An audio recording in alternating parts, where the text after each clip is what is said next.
الحمد لله الذي دبر الدبور وصرف الأمور وقدر المقدور ويسر المعسور وعلم حوابس الصدور يعلم خائنة الأعين وما تخفي الصدور والصلاة والسلام على من لا نبي بعده ولا رسول بعده ولا معصوم بعده والصلاة والسلام على رسول الرحمة نبي السلام إمام الهدى صاحب التاج والمعراج الذي اسمه مكتوب في التوراة والإنجيل والقرآن الذي بلغ الرسالة وأدى الأمانة ونصح الأمة وكشف الله به غمة وجاهد في الله حق جهاده حتى أتاه اليقين أما بعد فأعوذ بالله من الشيطان الرجيم بسم الله الرحمن الرحيم قل هو الله أحد الله الصمد لم يلد ولم يولد ولم يكن له كفوا أحد بسم الله الرحمن الرحيم قل أعوذ برب الفلق من شر ما خلق ومن شر غاسق إذا وقب ومن شر النفاثات في العقد ومن شر حاسد إذا حسد بسم الله الرحمن الرحيم قل أعوذ برب الناس ملك الناس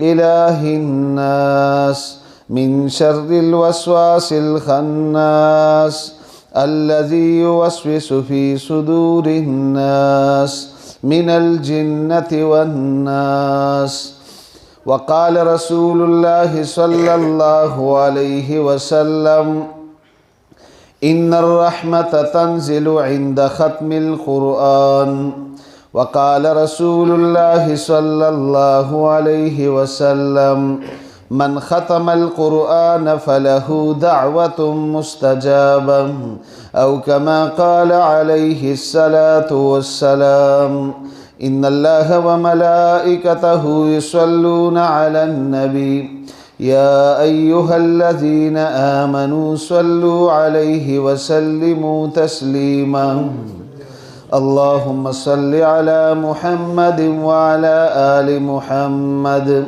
كما صليت على إبراهيم وعلى آل إبراهيم إنك حميد مجيد اللهم بارك على محمد وعلى آل محمد كما باركت على إبراهيم وعلى آل إبراهيم إنك حميد مجيد زما محترم مسلمانانو مجلس مبارک دی راتللم مبارک دی ناستا وینا اوریدل مبارک دی د قرآن د ختم نسبت سره زمونږ ستاسو دا را جمع کیدل دي الله دې زمونږ ستاسو د ټولو د حاضري قبوله کړي او ستاسو د ترجمې دا ختم دی الله د دې کلي علاقې دپاره د هدایت او د خوشحالۍ ذریعه وګرځوي او څومره علما کرام ستاسو دې محلې ته رالل ستاسو د علاقې ته رالل د دوی دا راتلل دی الله قبول کړي او د دوی دا راتلل د ستاسو د دې کلي علاقې دپاره الله د هدایت او د خوشحالۍ ذریعه وګرځي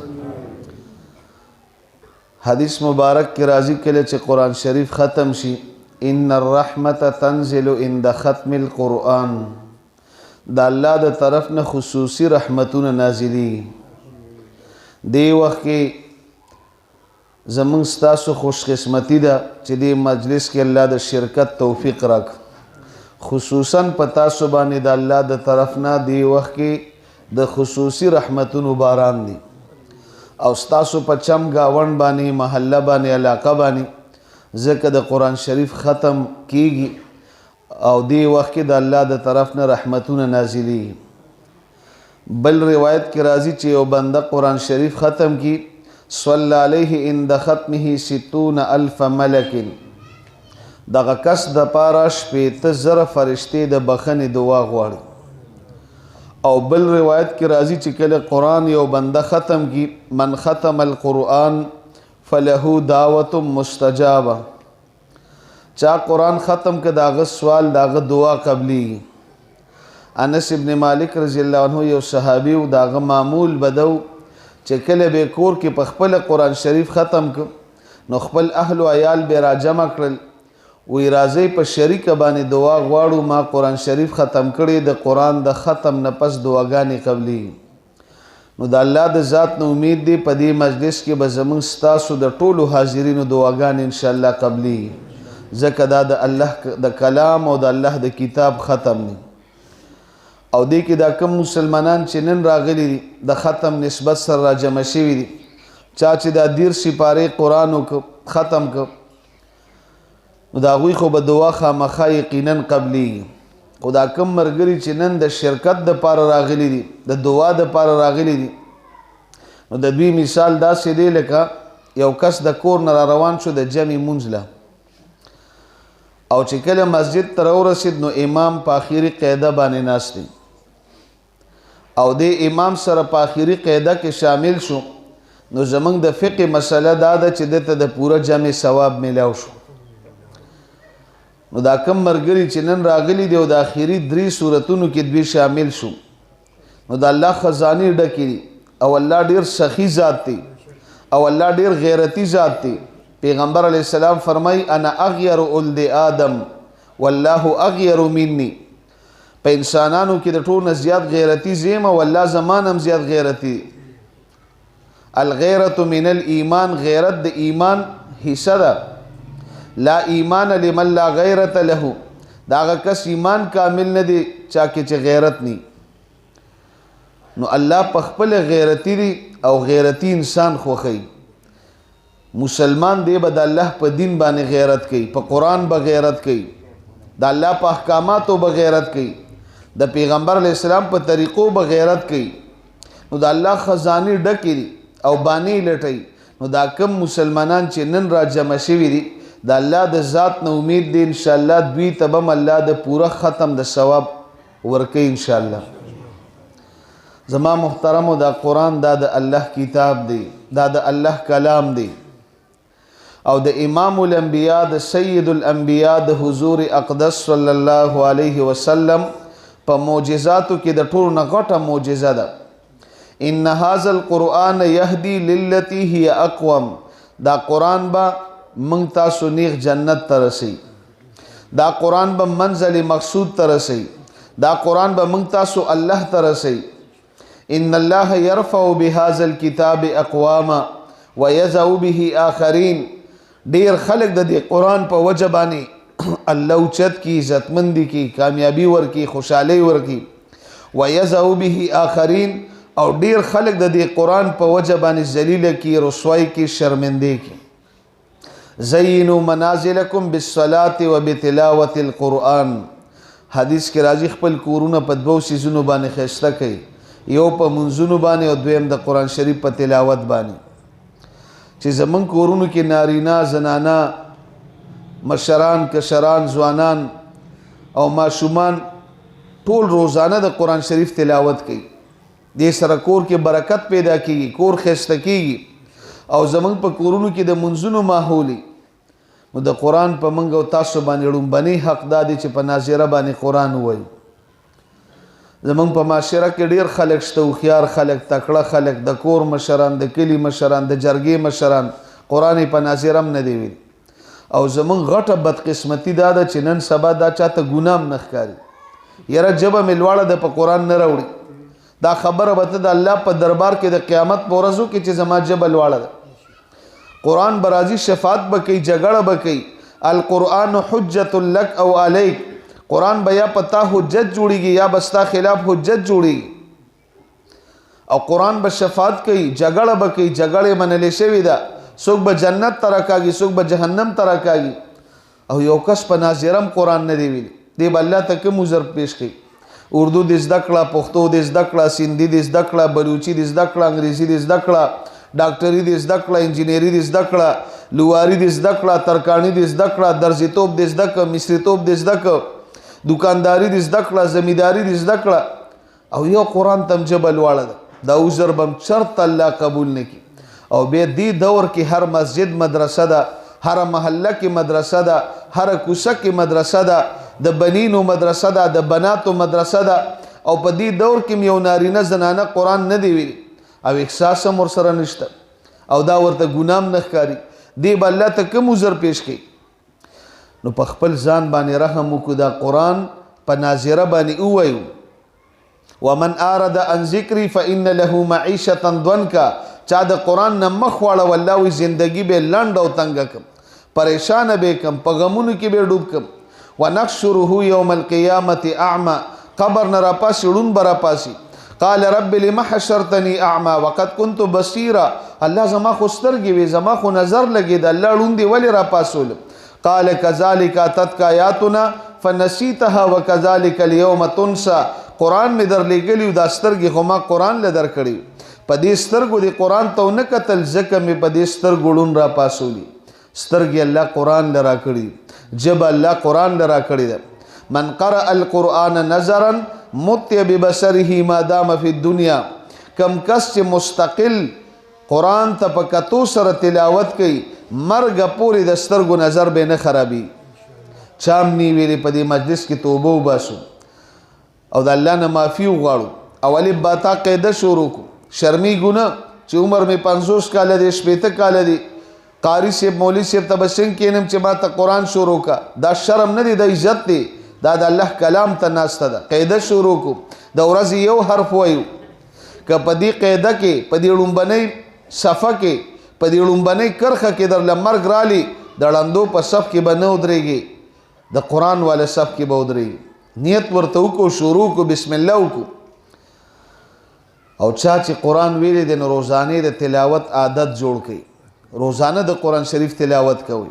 ټیم مقرر کړي چې دې وخت کې به زه د قرآن شریف تلاوت کوم. زمونږ ډیر مسلمانان رونه شته قرآن یې ویلی دی تلاوت نه کوي، قرآن تیر شي. ډیرو حافظانو نه قرآن کچه شي، چا سپاره یاده کړې ده ایره شوه، چا 10 سورته یاد کړي دي ایر شو دي، چا سوره یاسین یاد کړي دي ایر شو دي. د سزا د دین هم خطرناک ده. حدیث کې راځي داسې کس چې قرآن یې ویلی دی او د ایر کړي دی چې د قبر نه راپاسي په سترګو بړون دي او مقتول یدین، دا دواړه لاسونه به کټ شوي، لاسونه به ني او خوله کې به یو غاښ هم ني، بد شکله به ښکاري. تاسو په دې دنیا کې وګورئ چې د کم کس خوله کې غاښونه ني نو د هغه په خبرو څوک ډېر نه پوهېږي. په دې خبرو کې هم د دې غاښونو ډېر کمال دی او په دې تاسو نه پوهېږئ، د قاریانو صاحبانو ته پته لګي اکثر مخارج دا په دې غاښونو کې دي. دا مخارج د قرآن د پاره استعمال نه کړل نو دی چې د قبر نه راپاسي په سترګو بړون دي، لاسونه به کټ شوي، خوله کې به یو غاښ ني، بد شکله به ښکاري. خلک به پیژني چې دا هغه بدبخته دی چې د الله د قرآن نعمت ورکړي او د هغې قدر ونه کړي. چا ویلی دی مستقل تلاوت کوي او بیا چې کوم ځای د قرآن ترجمه بیانېږي نو د هغې نه منډه نه و. زمونږ اکثر مساجدو کې د قرآن تفسیر ترجمه بیانېږي نو زمونږ دا مسلمانان رونه ترې منډه کړي، سنت هم په منډه منډه، دعا هم ونه کړي، تسبیحات هم ونه کړي او په منډه رواني. نو ته یو ورځ ستا د قرآن نه منډه وواله، په 2مه ورځ، په 3مه ورځ الله درته ګوري او د الله د کلام نه منډه وي. اوس که ستاسو عذر دی، مجبوري دي ده او منډه دی وواله، میلمانه درته ناستي، ګېډه کې دې درد دی، طبي نیولې، ډاکټر له ځې، چېرته کور کې بیمار دی هغه ډاکټر له بوځې، نو خو الله ته ښکاري ستا مجبوري ده، ستا عذر دی. او که نه هسې د دې ځای نه دې منډه کړه او دغلته د لښتي په غاړه ناستې، د دوکان مخې ته ناستې، په بیټک کې ناستې، په حجره کې ناستې او دا فرضي قصې کې او دا دروغ رښتیا وي او غیبت او چغلي او لایاني، نو دا هر څه خو الله ته ښکاري. قرآن نه چا ډډه وکړه نو وایي زندګي به لنډ او تنګه کم، پریشانه به کم، هر څه به ډېر او دی به خپئ، پریشانه وي. د شپې به د نشي ګولې چې او دله به خوب نه ورځي، ټینشن به پریشانی به په دماغو به بوجي، ډډې په ډډې به اوړي او دله به خوب نه ورځي. دا چې کله قرآن ته شا شوه او د قرآن نه موږ اعراض وکړو، شپېته کاله مونځ وکړو د سورة فاتحې په ترجمه پوه نه شو، دا څومره بدقسمتي ده.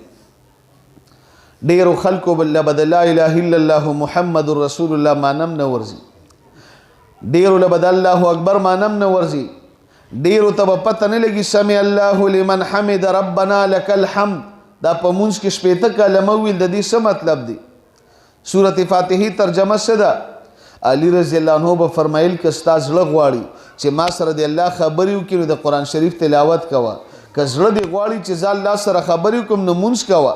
المصلي یناجي ربه، مونځ کوونکی د الله د ذات سره پټې پټې خبرې کوي. دا ځکه خو موږ له مونځ مزه نه راکوي چې موږ په خپل مونځ باندې پوهېږو نه. نو دا د قرآن ترجمه کې چې موږ تاسو کینو نو ډېر سبب مخې ته راشي. ډېر خلک دا عذر پیش کوي چې دا د الله کلام دی، که لږ په زور زیر کې خطا شو د ایمان نه بخلا شو. دا هم درته شیطان دی اړه کې دا خبره اچوي. زده کړې والا ګنهګار نه دی، ته خو قرآن زده کې قصدن غلطي مه کوه، خطاً که درنه غلطي کېږي نو په هغې باندې الله ته نه رانیسي. ډېر خلک وایي چې د قرآن د ترجمې او د تفسیر دپاره 14 علوم زده کول پکار دي، او مولانا زکریا رحمت الله علیه دا لیکلی دي، د هغه حواله م ورکوي. نو هغه خبره ټیک لیکلي خو ته پې پوه شوی دي. هغه لیکلي دي چې د قرآن د تفسیر او ترجمې دپاره چې په دې مسند او مسلک مولانا ناست دی او تا ته قرآن بیانوي، کم از کم چې د هغه په 14 علوم عبور حاصلي، او چې دا نور ورته ناست یو دوی 14 علوم حاصل کړي دي، نو بیا د ترجمې ضرورت څه دی؟ دا موږ ته شیطان دی اړه کې دا خبرې اچي. نو د دې قدر کوو، په قرآن باندې ځان پوی کو. دا د ہدایت کتاب دی او دا کتاب به موږ تاسو جنت ته رسوي. ہادی نہ ملے گا تجھے قرآن سے بہتر، ہادی نہ ملے گا تجھے قرآن سے بہتر، گمراہ نہ ملے گا تجھے شیطان سے بدتر. په خپلو زنانو باندې قرآن ووایو، په خپله قرآن ووایو، په خپلو بچو باندې قرآن ووایو، او یو بچی به انشاءالله مدرسې ته وقف کوو، په خپلو بچو کې به حافظ او عالم پیدا کوو انشاءالله. د کم پلار چې د محلې د امام سره مینه ده، قاری صاحب سره مینه ده، مدرسې سره مینه ده، طالب علمانو سره مینه ده، د دې پلار په بچون وسو کړوسو کې به الله حافظان عالمان پیدا کړي.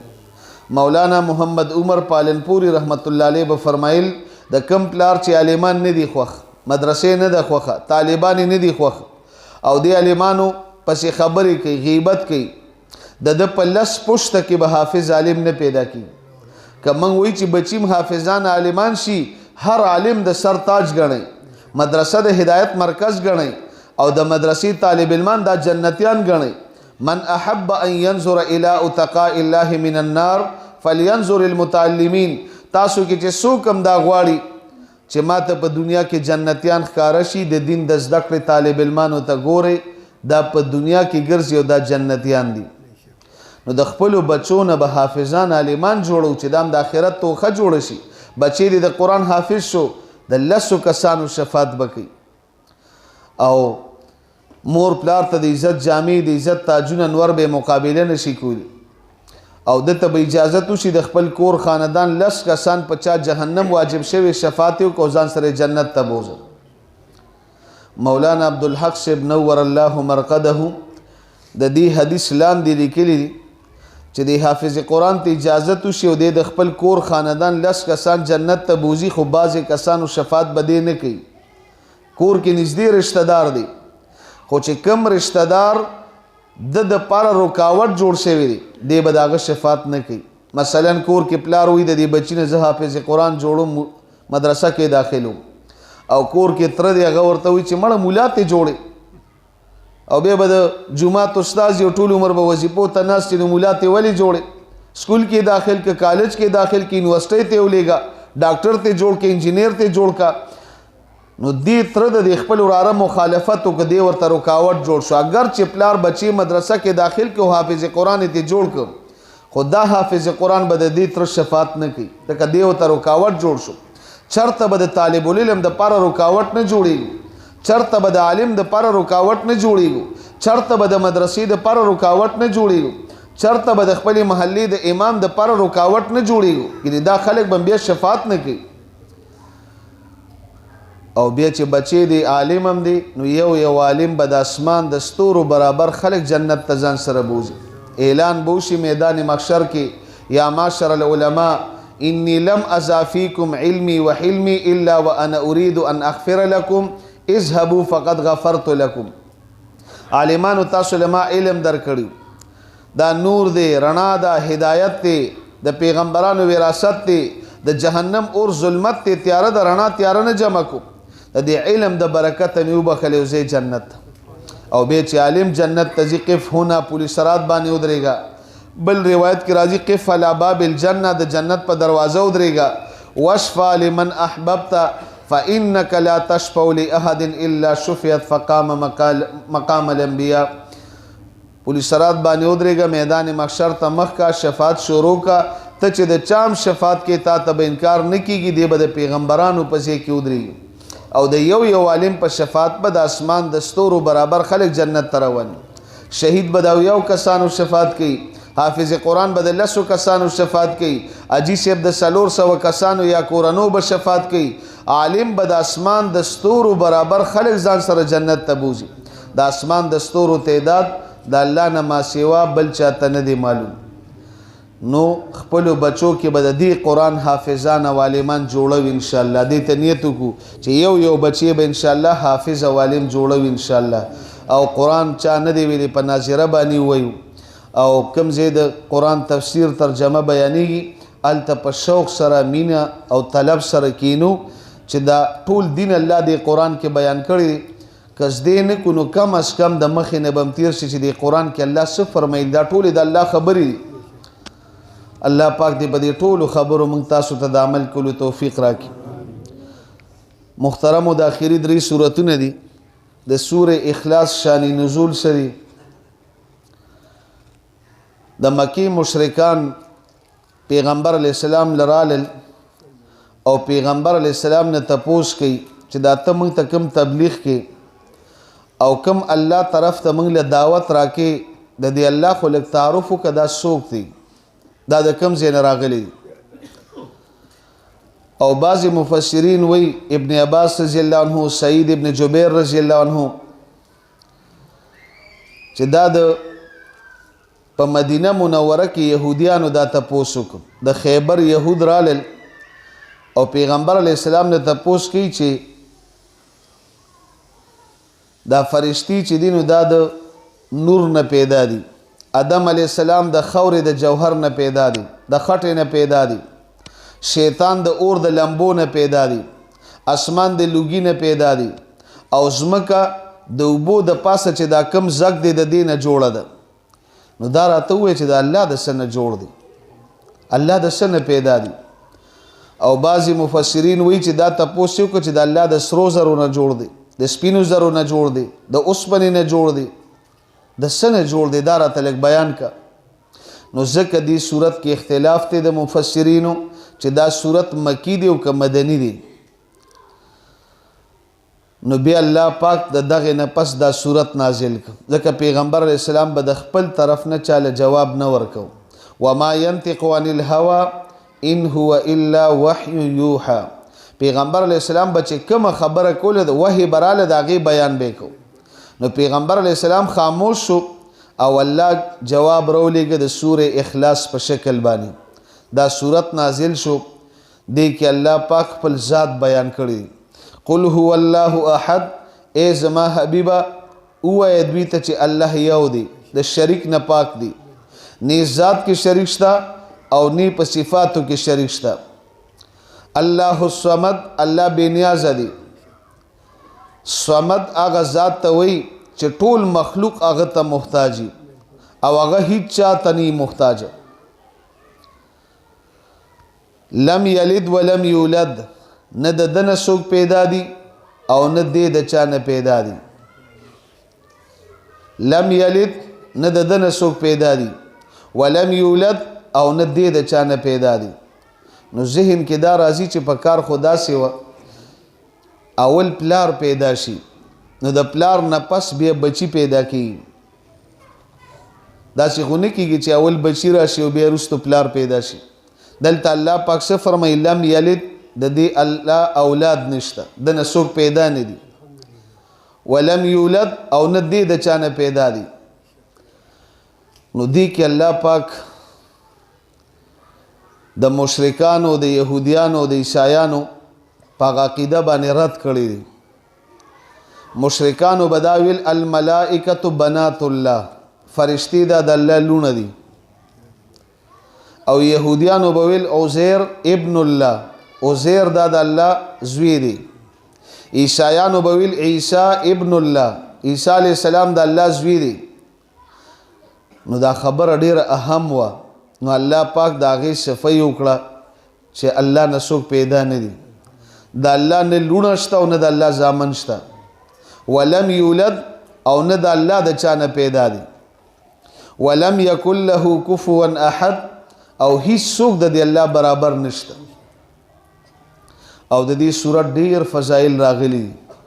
عائشہ رضی الله عنها فرمای پیغمبر علیه السلام یو جمعات ولیږه تشکیل باندې او هغوی له یو مشر جوړ. کله چې دوی د سفر نه واپس رالل نو هغوی پیغمبر علیه السلام ته عرض وکړو چې دا موږ له د مشر جوړ کړي، د به موږ له د جمع مونځ راکو. او ټول مونځونه راله په دې صورت باندې راکړي، په سوره اخلاص باندې. داسې خو نه و چې صحابه کرامو له قرآن نه ورته. صحابه کرام خو اکثر د قرآن حافظان و عالمانو، د موږ له ټول مونځونه په سوره اخلاص باندې راکړي دي. پیغمبر علیه السلام سوال جواب ولیږه او دا صحابي نه تپوس وکړه چې تا په دې یو صورت باندې دوی له دا مونځ څنګه ورکړي. او مسله هم دا ده چې په یو صورت باندې مستقل مونځ کول دا خو مکروه دي. هغه صحابي ورته وایي چې په دې صورت کې ما ځکه مونځونه ورکول چې دا صورت سره زما ډېره زیاته مینه ده. دې صورت کې ټول د الله ذات او د الله صفات بیان شوي دي. زما دې صورت سره مینه ده ځکه به مې په مونځ ورکو. نو پیغمبر علیه السلام وفرمیل وایي ده ته دا سوال جواب زما د طرف نه ورسوئ چې الله هم دې صورت سره مینه کوي. دا صورت د الله هم ډېر خوښ دی. پیغمبر علیه السلام یو ځل وفرمیل وی تاسو کې څوک د دې طاقت لرلی شي چې روزانه 3 میسه قرآن شریف لولئ هره شپه؟ صحابه کرام وفرمیل د الله رسول دونه طاقت بچا کی چې هره شپه 3 میسه قرآن خو 10 سپارې شوي. نو پیغمبر علیه السلام وفرمیل چې چا سوره اخلاص یو ځل ولوستل، بسم الله الرحمن الرحیم، قل هو الله احد الله الصمد لم یلد ولم یولد ولم یکن له کفوا احد. دا سیدی لکه چې د 10 سپارې تلاوت کړي، 2 ځلې د دې تلاوت لکه 20 سپارې د تلاوت کړي، 3 ځل چا دا تلاوت وکړه لکه پورا قرآن شریف چې ختم. نو 3 ځل دا صورت ویل دا د پورا قرآن د ختم برابر ثواب دی پکې. او یو روایت کې راځي چې څوک 100 ځل دا صورت روزانه وي نو د 500 کالو ګناهونه به الله معاف کړي. او دا ورپسې چې کوم 2 صورتونه دي د دې شان نزول دا دي، دا یهود چې دي دا د اسلام دشمنان دي او دا د مسلمانانو دشمنان دي. پیغمبر علیه السلام ته چې نبوت رسالت ملاو شو نو دوی مخالفت شروع او ناشنا حربې استعمال کړي. د پیغمبر علیه السلام د قتل منصوبې جوړې کړي.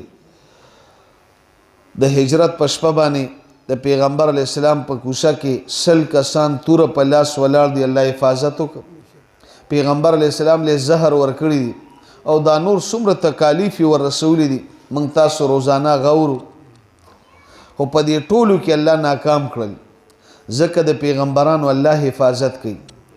والله یعصمک من الناس، الله فرمایل د دې انسانانو د حفاظت زستا کوم.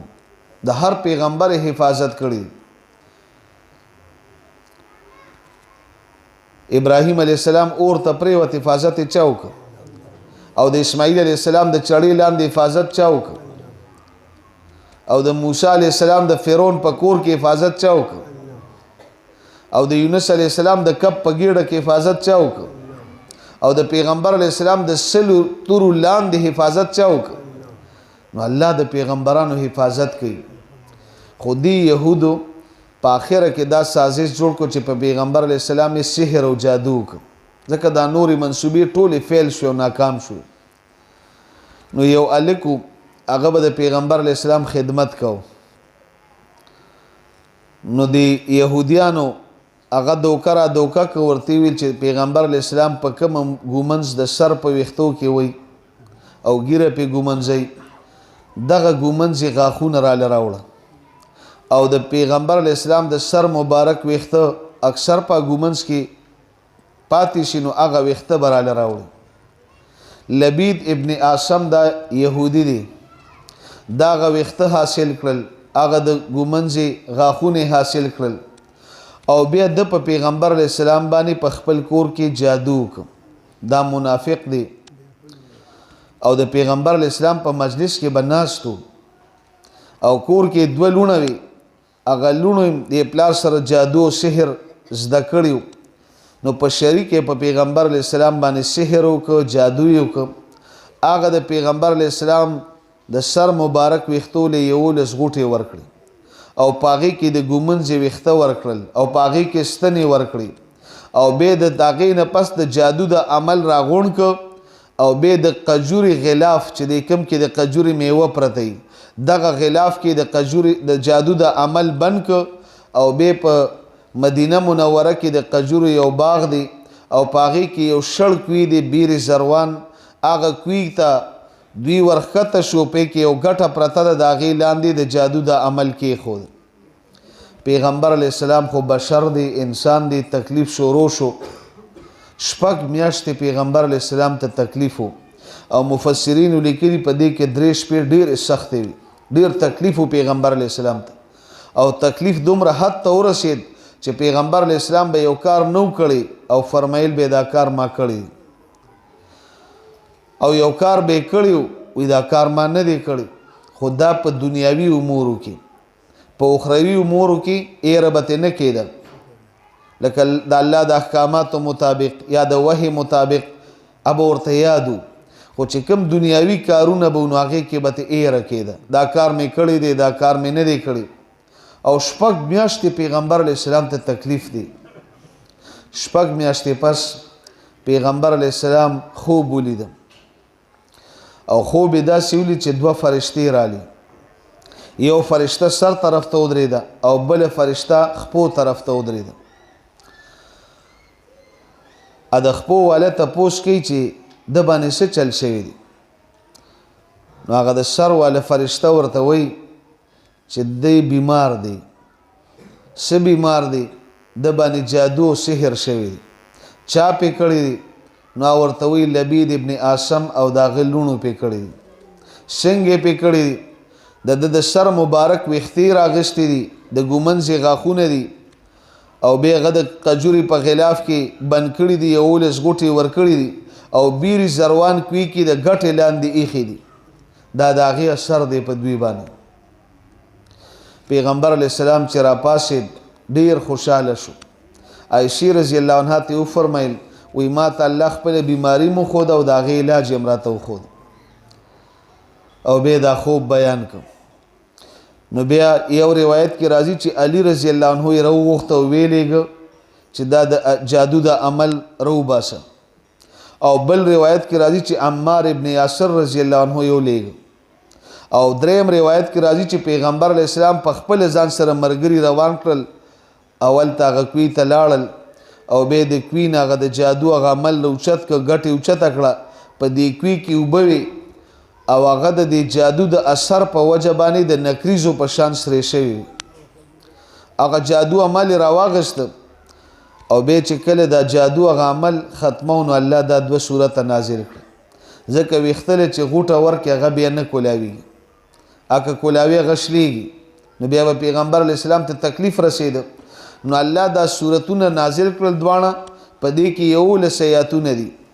نو جادو عمل یې کولاو کو چې څنګه یو آیات به تلاوت کو قل اعوذ برب الفلق، نو یو غوټه به کولاو شو، من شر ما خلق دویمه به کولاو شو، ومن شر غاسق اذا وقب درېمه کولاو شو، ومن شر النفاسات في العقد څلورمه کولاو شو، ومن شر حاسد اذا حسد پنځمه غوټه کولاو شو او بیا دا دویم صورت نو آیات به ویل او د غوټه به کولاوېده او پیغمبر علیه السلام چې کله دا دواړه صورتونه تلاوت کړل هغه غوټې کولاو شوې د جادو عمل ختم شو داسې شو لکه چې چا په پړو تړلي او را پرانیزي بدن یې کولاو شو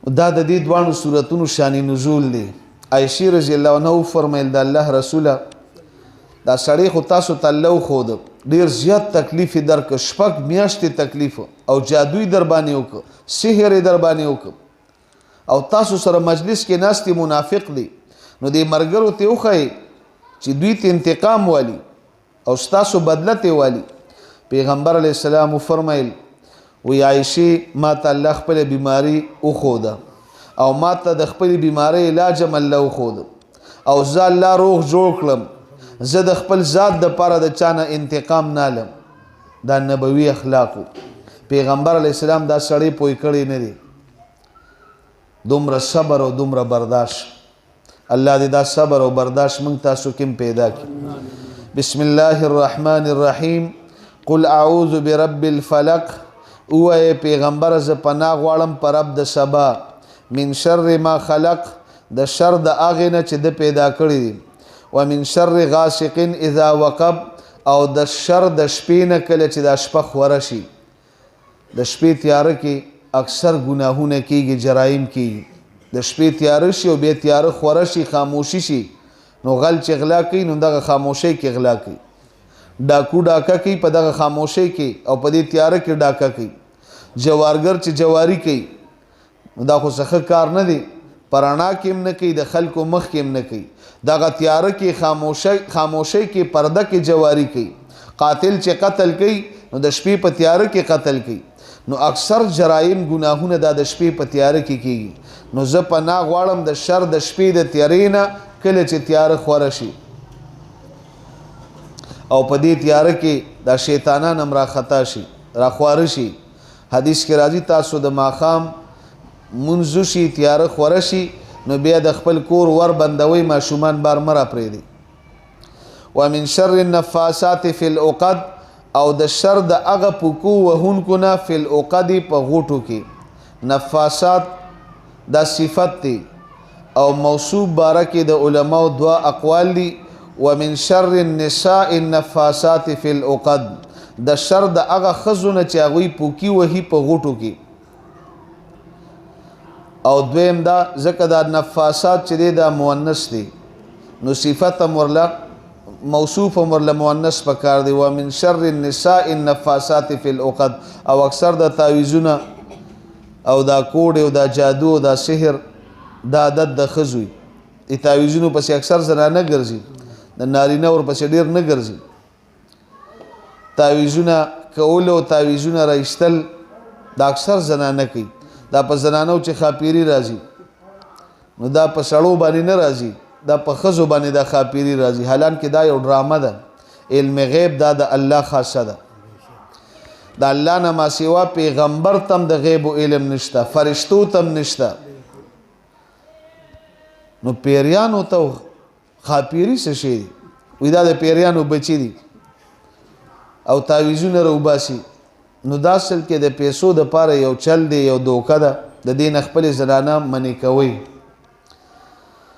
او یا ومن شر النفوس النفاسات فی العقد نو دې کې نارینه زنانه دوانه رالل چې هغه پوکی وهي په غوټو کې او نفس هغه پوکی ته وای چې جادوګر د جادو عمل کوي او دې پوکی ورکوي د خلینې لاړې رواني دي ته وای نفس نو د لبید ابن اسم دا دوانه لونه وي دا غوی ته اشاره ده ومن شر حاسد اذا حسد او د شر د حسد کوونکی نه کله چې دی حسد وکي زمون یو استاد هغه خبره کوله وي زمون کور کې د ټوپک لایسنس ورک شو نو مور راته ویلي چې پلار دې ډیر تیز دی او ډیر غوسناک دی که خبر شو نو ما به په والو مړه کی او راځه چې د لایسنس بندوبست وکړو ما ویل سکه وی چې د ښکته کلي کې یو ښځه د پې خاپیری راځي هغې له به ورشو دا لایسنس به پیدا کړي نو وی لاړو هغه ښځې له وی چې ورلو وی هغې ویلې چې دونه پیسې به راکوئ لایسنس به درله پیدا کم کور بچان کم که خو ستاسو قسمت او که نو نوم درته بالو یم وی په ځان یې ښاپیري راوستل او څه ناشنا چلونه یې وکړل او بیا ویل چې کور مې درله ټول چڼ که لیسنس د کور نه بار وتی دی بل جوړوئ او بس پیسې رانه واغېست وی موږ چې کور ته رالو وی مور راته ویل چې پیسې واله او دانګه او زر لیسنس جوړ که پلار دې خبر شو نو ګورې هغه ډېر تریخ دی قیامت به جوړ کړي وی زه په منډه لاړم او پیسې مې مو لګولې یو سره خبره بل سره تعلق مې لیسنس سم زر جوړ که هفته نیمه کې جوړ شو او بیا مې کور ته راوړه نو مور له مې لیسنس ورکړه ویه سمه خوشحاله شوه چې ښه د پلار دی لا لیسنس تپوس نه دی کړی وی د کور برنډه کې ناستو وی مور مې هم ناسته وه د کور زنانه هم ناستې وي او وی زم ناستم وی هغه وخت کې زه سکول کې وم خو دې څیزونو باندې زما هغه وخت کې یقین نه و وی ما مور ته ویل چې دا ګپ دی وی هغې ویل چې نه دا ښځې خو بیا وی خوله به دې کږه شي وی څه مه وایې نو هغه وی موږ ناستو چې یم څکلی او لیسنس مې مور له ورکړی دی په دې کې د بره چت نه زموږ یو چرګه وه وی هغه راکوزېده وی د کباړ یو ښکرۍ پرته ده بله کباړ څیزونه پکې پراته دي نو وی دا تیزه راتله او بس یو پرې لګولې هغه ښکرۍ یې لته ورکړه هغه لاندې راپرېوته نو وی برنډۍ ته چې راپرېوته هغه هر څه تس نس لاړل وی لیسنس په ښکرۍ کې پروت وی ما چې مورې بل لیسنس دې راباندې جوړ کړ او دغه ښاپیرونه خو زموږ دا چرګه تکړه وه هلته مه پیسې ورکړې دې له به مې دانې راوړې نو دا ښاپیري او دا پیریان دا ټول ګپ دی دا ډرامه ده او هغوی ده وفرمیل وی بیا راته مور څه ورځې پس وی چې دا پلار دې هم ګډ وډ دی او د کور ټول نظام هم ګډ وډ دی دغه ښځې له به بیا لاړ شو چې څه رالو کړي چې دا نظام هم ټیک شي وی بیا ما ورته ویل چې ګپ دی وی راته ویل چې دا خبرې مه کوه خو راځه راسره وی په زور یې بوتلم وی چې لاړو وی هغه ښځه ورته وی چې ستاسو باندې 2 تعویذونه شوي دي او ستاسو کور کې ستاسو د کمرې د دورشل مخې ته یې ښخ کړي او وی چې تقریبا دونه پیسې به راکوئ 500 روپۍ تعویذ به درنه هلم 2 تعویذه د 1000 لوټ به راکوئ تعویذونه به راوباسه وی مور مې ورته وی چې زر کوه تعویذونه راوباسه ما ته پته ده چې ټول کار هم ګډ وډ دی وی چې هغې هغه 2 تعویذونه موږ له راکړل چې دا ستاسو د کمرې مخې ته د دورشل لاندې ښخ کړي دا در باندې چا کړي وی بیا چې را روانېدو چې پیسې راکوئ وی ما په جیب لاس ویل ما چې انا لله و انا الیه راجعون بټوه خو کور پاتې شو وی راته ویل چې خوله سمه خوځوه بټوه کور پاتې شوه پیسې راکړه وی ما چې خفه کېږه مه ترورې ښاپیري داسې هم زموږ کور ته لیږلي لارې ولیده دا ښاپیري یو ځل بیا ولیږه او دا د کومې دورشلې نه چې دا تعویذونه رښتې دي همدقه کمره د تاله ورته نشته کولاو ده او مخامخ الماری ده او هغه هم تاله نه ده کولاو ده او په کې زما بټوه پرته ده او په کې 2 لوټونه دي دې ښاپیرو ته ووایه چې دغه بټوه راوړئ زر ستا د تعویذونو شوې او مل د پښتو دی په دوی خو زه چیپ شربت پکارو خو موږ دلته یو کور خالی دی نو دا 1000 روپۍ د دې ښاپیرو چی شوه او دا ولیږه چې بټوه راوړي وی راته ویل چې عقیده دې ډېره ګډه وډه ده ښاپیري د چا له بټوې نه راوړي وی ما چې د ځمکې د دورشلې نه تعویذونه راوباسي او بټوې نه راوړي نو دا صرف ډرامه ده د دې نه دا زنانه منې کوي اکثر ګرځي تعویذونه او دا د دوی مرض دی د ته به وایي ما له کتاب وګوره بیا به ورسره څه کتاب راله وګوره چې دا په موږ څه چل دی نو کتابونو کې دا خبرې نشته دي نو په دې صورت کې د دنیاوي چې کوم شرور دی د هغې نه پناه ده او په دې دویم صورت کې د آخرت چې کوم څومره آفتونه دي د هغې نه پناه ده بسم الله الرحمن الرحیم قل اعوذ برب الناس ووایې پیغمبره زه پناه غواړم په رب د خلکو ملک الناس بادشاه د خلکو اله الناس معبود د خلکو من شر الوسواس الخناس او د شر د هغه وسوسې اچوونکي نه الخناس چې هغه پټیږي الذي يوسوس في صدور الناس هغه چې هغه وسوسې اچوي په سینو د انسانانو کې من الجنة والناس د جناتو نه او د انسانانو نه په دې صورت کې قل اعوذ برب الناس ملک الناس اله الناس دا دریزل الناس راغلی د دې ځان له مطلب دی قل اعوذ برب الناس ته د دې ړومبني الناس نه مراد ماشومان دي. پناه غواړم په رب د ماشومانو. ربب یربب تربیبا، تربیت کرنے والا. الله د دې ماشومانو تربیت کوي ځکه ماشوم د تربیت محتاجي. ملک الناس، بادشاہ د خلکو، دینه مراد ځوانان دي. الہ الناس، ځکه حکومت خلک په ځوانانو باندې کوي. الہ الناس، معبود د خلکو، دینه مراد بوډاګان دي، مشران. ځکه چې سړی بوډا شي نو بس عبادت ته فارغ شي، کار عبادت شي. او د شر د هغه وسوسې چونکې نه چې هغه پټیږي او د انسانانو په سینو کې وسوسې اچي. حدیث کې راځي د هر انسان د زړه خي طرف ته فرشته ده، د هغې نوم دی ملهم. ګس طرف ته شیطان دی، د هغه نوم دی وسواس. نو کله چې د انسان غافل شي نو دا شیطان په دې زړه باندې دا سومبه ورخخه کی او د ده په زړه کې وسوسې اچي. او کله چې دی د الله نوم والي، د الله ذکر شروع کی، نو هغه شیطان هغه سومبه وباسي او وتښتي، پټ شي. نو 24 غنټې د الله ذکر هم پکار دی. بیا به الله د شیطان د حملې نه ساتي. او تاسو به اورېدلي ډېر خلک وایي دا یو زړه مې وایي چې دا کار وکړه، دا بل زړه مې وایي چې مه کوه. لکه نن ستاسو مسجد کې د ترجمې ختم دی، کیدای شي د محله کې داسې خلک وي چې هغه شرکت یې نه کړي او کور کې به ناست دي، دا یو زړه مې وایي چې د ترجمې دی ختم له ورشه او دا بل زړه مې وایي چې مزه. نو د ده زړونه دوه دي. الله وی ما جعل الله لرجل من قلبين في جوفه، د هر انسان په دې ګیډه کې یو زړه دی او بادشاه دی. خو دا دی بیا ولی وی چې یو زړه مې وی لاړ شه او بل زړه مې وی مزه؟ دا دی یو طرف ته فرشته دا ورته وی لاړ شه، بل طرف ته شیطان دی ورته وی مزه. دی په امتحان کې دی، که ده دا نیک عمل اختیار کنو دی کامیاب شو، او که دی رستو پاتې شو نو د شیطان او وسوسه قبول کړه. الله دې موږ تاسو د شیطان د وسوسې نه وساتي. ان الشیطان یجری من الانسان مجرى الدم، شیطان د انسان پر رګونو کې د وینې په شان ګرځي. انه لکم عدو مبین، دا ستاسو غټ دشمن دی، ښکاره دشمن دی.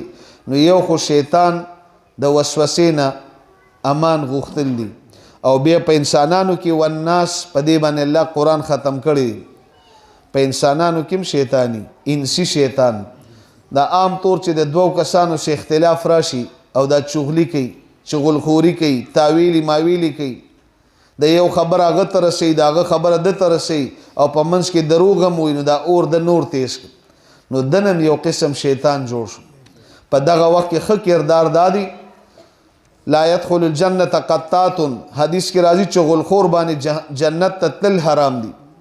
ښه کردار دادي چې یو مسلمان راپاسی او د دوی دا اور مړ کی، د دوی جوړو کی. دا خوش قسمت انسان دی او دی کې ډیر اجر او ثواب دی چې د دوی دوانو کور جوړ کی. ګوره دروغ سخته ګناه ده، خو دریو کسانو که دروغ ویل نو پای کې گنجائش ته الله نه رانیشي پای باندې. درې کسان که دروغ وی نو خیر دی. یو د جهاد په میدان کې مجاهد کافر ته دروغ ویل نو گنجائش ته خیر دی. او دویم د دوو مسلمانانو خپل مابین کې روانه ده او ته ورله جوړه کې او منځ کې د دروغ ویل نو خیر دی. ځکه چې یو له ورشي هغه ته خبره کې او جوړې ته رضا کې ابه خامخا غوسې بدرت به وي. اوس که ته وی چې زه رښتیا وایم او هغه د نورو ته وي نو دا کور جوړي. دوی له چرالي دوی به بدرت وي، او کوي چې رښتیا وایم او دا د هغوی ته وي نو دا کور جوړیږي. هغوی بدرت دوی له راشه وی لکه ستاسو خو ډېر تعریف وکړو، او دوی بدرت دوی له هلته ورشه وی هغوی خو ستاسو ډېر تعریف وکړو، ډېرې ښې خبرې وکړو چې دا زموږ رونه دي، زموږ مشران دي. په دې چل به یو بل ته رانږدې کړي او د دوی جوړه به وکړي. نو که دې کې د دروغ ویل په دې باندې نه ګنهګارېږي. یو صحابي د دوو کسانو جوړه وکړو، په هغې کې یو تم دروغ ویل، بل تم. پیغمبر علیه السلام مجلس کې حاضر شو او دا یې ویل د دوی کور مې جوړ که خو ځان مې برباد کړ. پیغمبر علیه السلام ته تپوس کې څه چل دی؟ کوئی دوه ملګري روان شوي او هغوی مې را جوړول، نو خامخا به مې ورته دروغ ویل. نو د هغوی کور خو مې جوړ که خو ځان له مې آخرت برباد کړ. پیغمبر علیه السلام ورته وفرمیل چې کله هم د دوو مسلمانانو خپل مابین کې ورانئ خیر دی، دا دروغ وایه خو د هغوی کور جوړوه. او دریم خاوند که خپلې ښځې ته دروغ ویل نو په دې هم الله نه نیسي. دا ولې؟ ښځه په رښتیاو باندې نه خوشحالېږي. که اوس ته بازار ته لاړې او کپړې دې ولې راوړې چې دا یې راله په زر راکړې نن سبا، نو هغه د ښځو خوښې هم نه وي، به شیخه تا ماله په زر کپړې راوړه. اوس همدا د 1000 روپۍ سوټ ستا به دکاندار خاطر کړي، ستا به تعلق یې، ستا به پیژنګلوي، راشه وې دی په 2.5 زره راکړه. نو ښځه به دې دومره خوشحاله وي. همدا مې یادولي، د هرې ښځې خواهش دی چې د خاوند مې پیسې ولګي، سمې ډېرې ولګي او په ما ولګي. پیزار دې ورله راوړو دی په 300 راکوي، به دا مې نه یادو ما چې زه به په 1000 روپۍ چپلې الم او بوټان بالم په 2 زره بالم. نو ته ورته ریټ لږ زیات کړه، بچې ګرانې ورته یې ښځه به دې هم خوشحالې ګناهګارېږي هم پې نه. نو ریټ کور کې لږ ډېر لګوئ، خو غالبا هغوی هم دا مسله واورېده، نو اوس به قسم درکوي، قسم به نه خوري. الله دې په ټولو خبرو د عمل کولو توفیق راکړي او زموږ ستاسو د حاضري او دا راغونډېدل او دا ناسته او دا وینا اورېدل او دا ختم دی الله په خپل دربار کې قبول او منظور کړي. واخر دعوانا الحمد لله رب العالمین.